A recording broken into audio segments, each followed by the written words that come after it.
Nasisikmura nyo yung ganyan ang ginagawa ninyo? Mariusep kayo. Hindi makatao yung ginagawa ninyo eh. Paano kung sa mag-anak nyo mangyari yan? Oh. Di ba? Di kayo, galit na galit din. May nagtanong sa akin, nangharas na po, pero di ko alam kung anong loan apps yan. Thank you. God bless. This is a final notice. Since you don't have the urge of responsibility to pay your loan in our company, despite the reminders we've been sending you, but you keep ignoring our warning, we will take legal action and you must accept the consequences. The Philippine Law Office, Article 315 Estafa or Swindling Case, RA 5183, Breach of Contract. This may affect your credit rating in other company and may affect your NBI profile as your name may be tagged with pending case. Alright, napakagandang tanong ho nito, no? Pero bago ho natin siya sagutin, ibitahan ko muna sana kayo na pakisuportahan po yung aking mga social media accounts sa YouTube, Facebook, and TikTok. Okay. Mali-mali ho, no? Lalo na ho yung sinabi na RA 5183. Later ho, di-discuss ho natin.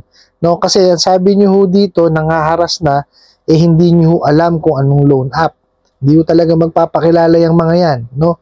Lalo ho yung mga mga malakas mang asar, yung mga malakas mangharas, no? Yung mga madalas manakot, hindi ho magpapakilala talaga yan, no? Takot na ho silang magpakilala, no? Puro harassment lang ho kasi ang alam gawin niya mga yan. No, kaya hindi ho nyo yan, malalaan talaga, no? Not unless ho na-save nyo yung number na gamit sa inyo, no? Baka ho sakali na mabalikan nyo siya, no?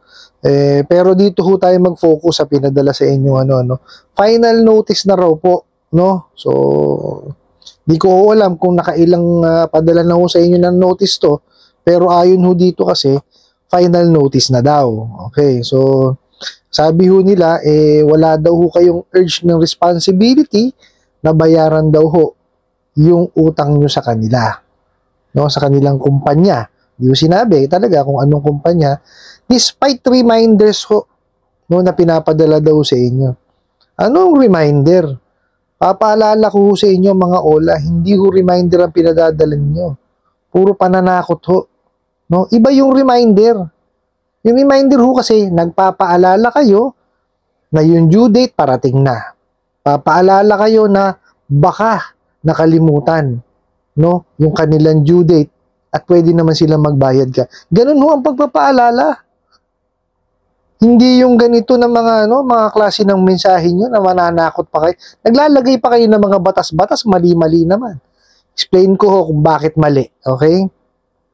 Tapos, we will take legal action. Wala naman ng problema, lahat ho naman may karapatan na gumawa ng aksyong legal. Okay? Kaya lang, itama nyo ho. Dapat nasa proseso. Okay? Tapos daw, i-accept nyo daw kailangan yung consequences. Lahat naman ho ng bagay, no? May kaakibat na consequence yan. Okay? Hindi lang ho sa legal action na gagawin ninyo. Sa lahat ho ng bagay na nangyayari sa mundo, may consequence ho yan. Okay? So, wag nyong gawin dahilan yan. Mga bugo kayo. Okay? Ito ho, yung sinasabi ko sa inyo, mga pinananakot nila. Okay? The Philippine Law Office. Hindi ko alam kung yung pangalan yun ng law office o hindi ko maintindihan kasi the Philippine Law Office. Malamang nga ho, yun yung pangalan ng law office. The Philippine Law Office. Okay? Article 315, estafa or swindling case. Okay? So, paano niya ho? No? Paano nila mapapatunayan na estafa or swindling ho yung ginawa ninyo? Aber? Hindi pa lang ho kayo nakakabayad. Kung meron ho kayong ginawang panlilin lang, no, at panluloko, no, at nag-cause ng lost dun sa kabilang partido, no, yun ho, maaaring maksampahan ho kayo ng estafa, no. Pero kailangan ho mapatunayan yun. So, ano ho ba yung mga pupwede niyong gawin para ma-consider na estafa ito, no? For example, nag-fabricate kayo ng mga dokumento na ipinasa nyo para ma-approvean kayo. O, di kaya nagsabi kayo ng hindi mga maling mga maling detalye. O yan ho. Panlulukot, panliling lang po yan. No, yan po, may yan. Kumbaga, ang kaakibat po na niyan, na penalty niyan, kulong. No, kasi criminal case ho yan pag napatunayan. Oh. Paano masasabi na na estafa yan? Sige nga ho. Hindi pa lang ho nakakabayad sa utang. Oh. So kailangan patunayan ho nila 'yon na kayo ay nanlilang. Oh. Hindi naman ho nila mapapatunayan yan. Bakit ho? Tingnan niyo. Takot tumungtong ng korte ang mga yan paano ho nila maipapasa sa yan, sa hukuman? Paano nila mapapatunayan? Kailangan nilang humarap po sa korte Oh. Takot tumungtong yan kasi mababaliktad ho sila. Sa dami ho na nilabag na batas niyang mga yan, ay wala, todas yan.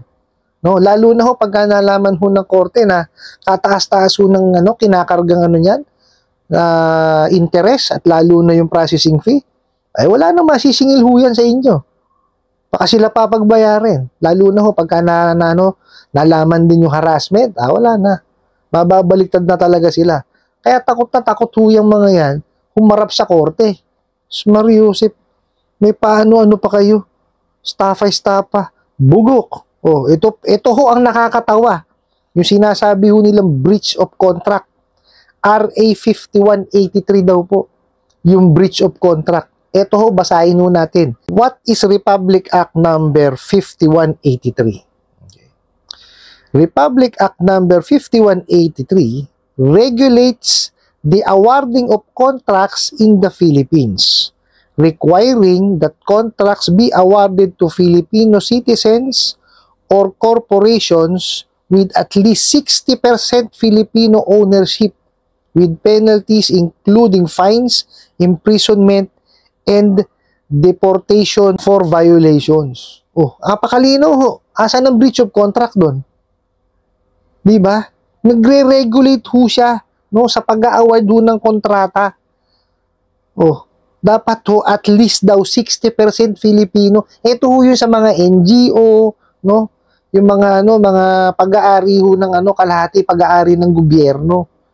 Para ho para walang dayaan sa bidding ho ito. Yung pinag-uusapan dito. Asan ho yung breach of contract? Mga tanga talaga tong mga taga-ulan na to di ba? Mariusip kayo. Breach of contract. RA 5183, umayos kayo. Biro nyo, sasabihin nyo, this is a final notice. Pero mali-mali. Yung mga inilalagay yung mga batas. Manong breach of contract na lang nilagay nyo, baka sakaling naniwala pa ako. Lalagyan nyo pa nung RA 5183.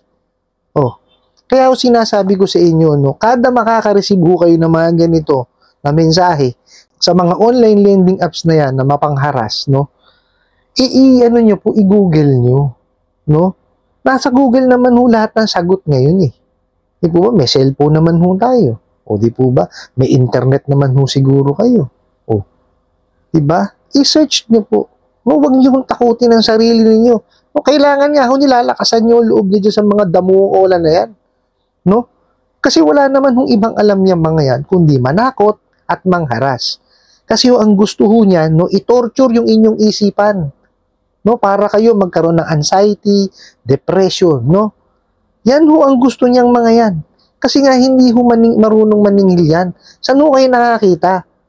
Maniningil, Tatawag sa kliyente, may script. Pagka nawala na ho sa script, ano mangyayari? Magagalit na lang, mumurahin na lang kayo. Di ba mga gago yan? Paano ka matutuwa sa mga ulan na to? Tapos sasabihin pa po dito, this may affect your credit rating in other companies. Totoo naman ho yun, Kasi ito yan Kung yun hong ulan na to, na malabo hong mangyari miyembro ng CIC, no? Kasi ang CIC po, no, ito po yung lagakan, no, repository, no? Lagakan po ng information ng mga individual na may mga nahiram po sa bangko, financing, lending, no? Dito ho nilalagak lahat, no? No, ang kaya po maglagak dito is yung mga may submitting entity, no? Yung submitting entity po, yan, makakapaglagak po sila ng information diyan, no? Ngayon po, yung mga accessing po, sila naman po yung makakasilip, no, dun sa mga information na isinabmit ng mga submitting entities. Okay? Eh malabo makapagbigay ng information to mga OLA na to. Oh, miyembro ho ba ng CIC ang mga yan? Lalo na yung mga mapangharas. Hindi. Kasi ang CIC, lagakan ho ng mga information. Okay? Doon lang po inilalagak yung mga information. Hindi ho sila gumagawa ng scoring. O di po ba? Kaya nagtataka ho ako dito sa mga kumpanya na to, ginagawang panakot ang CIC. Oh. Di po ba? Ang CIC po, lagakan lang po yan, no? Ng mga information, basic information ng mga clients, no? Ng mga financing, lending, at saka bangko na nag-submit po ng information. Okay? So, it depende na ho yan sa mga lending, financing, at bangko kung bibigyan yung mga mga nakita nilang information dun sa CIC. Okay po? So, it may affect and it may not. No? Ganun ho yan. No? Kasi sa totoo naman, kaya lagi ko sinasabi sa inyo, pag kayo ho nakahiram, bayaran nyo. No? Kasi responsibilidad ho natin yan. Di po ba? Tsaka napakinabangan ho natin yan at nasa batas yan. No? Pagka kayo ho nakahiram, kailangan ho bayaran. No? Kasi may mga may mga consequences ho yan. Ang sa akin ho, depende ho yan. Ito ho yung katotohanan no? Kasi nga wala ho tayong sarili nating credit scoring. Kasi kung meron tayong sariling credit scoring, no? Kumbaga meron siyang standard na susundin. O wala ho tayong yung standard na sinusunod Kasi kanya-kanya ho ng credit score yung mga kumpanya. Di po ba? Basta sila nakakuha ng ng data sa sa CIC, sila ho ang gagawa ng score nila. Nasa sa kanila ho yun kung bibigyan kayo o hindi. Depende ho sa score ninyo. Di ba? Ganun ho yun. No? Tapos sasabihin dito, dagdag pa natin, yung NBI profile daw ho ninyo, no? Kumbaga may epekto rin daw sa NBI profile ninyo. Kasi matatag kayo na with pending case. Paano nga ho kayo magkakaroon ng pending case? Hindi nga tumutungtong sa sa korte ang mga yan, mga takot na takot. Sa bahay nga ho, hindi makapunte. Di po ba? Sa korte pa. Tsaka magkakaroon lang naman ho kayo ng record sa NBI, no? Pagka meron na naging desisyon ang korte, no, at napatunayan na kayo talaga yung nagkasala sa isang criminal case. Yun ho, maaari yun magkaroon ng ng epekto sa NBI ninyo. Hindi ho yung kagaya, hindi pa lang ho kayo nakabayad sa utang. Di po ba? Kumbaga may panahon pa para makapagbayad. Kaya nga ho ang small claims is a civil case Di po ba? Tapos ganyan kayo kung manakot. Kasi hindi nyo alam ang batas.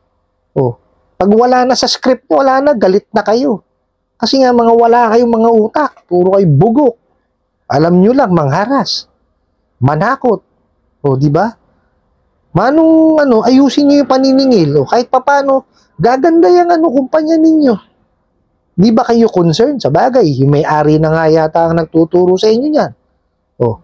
Puro kayo kalukuhan Kung kayo napasok sa isang kumpanya na sa tingin ninyo hindi mag-i-improve sa buhay ninyo, wag niyo wag niyo nang ituloy.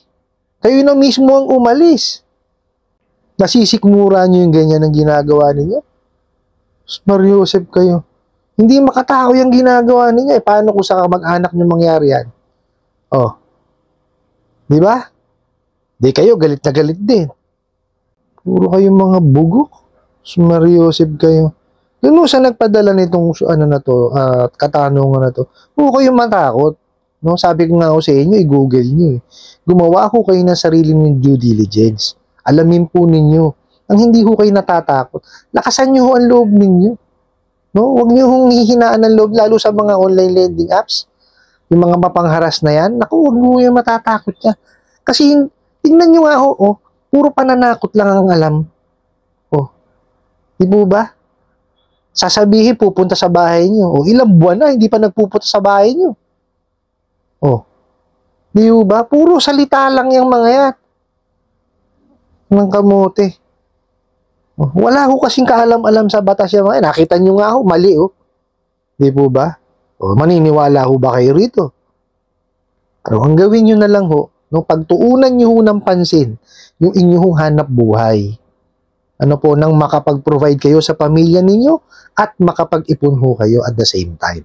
Pag nakapag-ipon na ho kayo, no, at nakaranas kayo ng harassment na kagaya nito, ang bayaran nyo na lang po is yung principal tsaka yung interest. One time nyo hong bayaran, wag ho kayo magpapartial. No? Picturean nyo ho yung proof of payment ninyo or screenshot nyo, email nyo sila, tapos na kamo ko sa inyo. Pero ito sasabihin ko sa inyo, manghaharas pa rin yung mga yan kahit bayad na kayo. No? Yun ho yung time para magpalit ho kayo ng SIM card. Kasi ho, talagang guguluhin pa rin kayo niyan. At make sure po, no, na ang inyong social media account ay secured. No? Kasi ho, gagawa't-gagawa ng paraan yan. No, hahanapan kayo ng butas. No? At ito pa ho, tumingin ho kayo sa mga YouTube channels, Facebook, or sa TikTok, kung paano ho, no, matatanggalan ng access yung mga apps na dinownload nyo ho. No? Kasi hindi ho basta-basta yan, ano lang, tatanggalin nyo lang, di-delete nyo, hindi ho. May proseso silang na ginagawa eh, meron sila pang tinatanggal, hindi ho kasi ako techie eh. No? So, dun ho kayo, mag-research ho kayo, no, para matanggal nyo yung access nila. No, yun ho yung mga gawin ninyo. Basta bayaran nyo po siya. Ano po? I hope nasagot ko po itong katanungan na to, no, at sana po makatulong. Maraming salamat po sa walang sawa niyo pong pagsuporta at panonood po sa aking mga videos. Maraming salamat din po sa inyong pag-like, pag-share, pag-comment at pagtatanong. And kunin ko na rin po itong opportunity na to, no, na imbitahin ho kayo na pakisuportahan po yung aking mga social media account sa YouTube, Facebook, and TikTok. Hanggang sa muli po, yun lang!